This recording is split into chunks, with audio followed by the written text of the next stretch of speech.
It doesn't feel much like Christmas.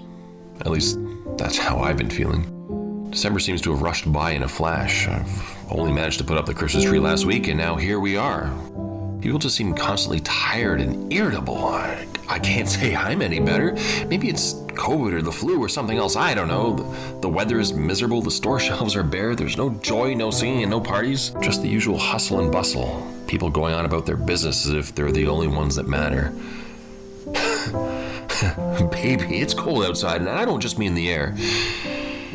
And try as I might, I can't seem to shake this feeling. I miss the days when there was a build-up to the big day, to Christmas Day, the singing, the gatherings, the friendship, the games, the atmosphere that would constantly buzz with magic. Whatever happened to sitting by a fire, roasting chestnuts, and drinking eggnog? Where are the sleigh rides? Maybe we're all just too busy. Or maybe we've simply outgrown it. This Christmas Eve, I got out of bed even though I didn't want to. I went to work and had a fairly productive day, despite this feeling in my gut, this lack of Christmas magic. And when the day was done, I drove home on the nearly empty, icy roads by myself with the radio playing softly in the background. I wasn't really sure what I was listening to. It didn't really matter. I pulled my car into the driveway, and when I got out, something hit me.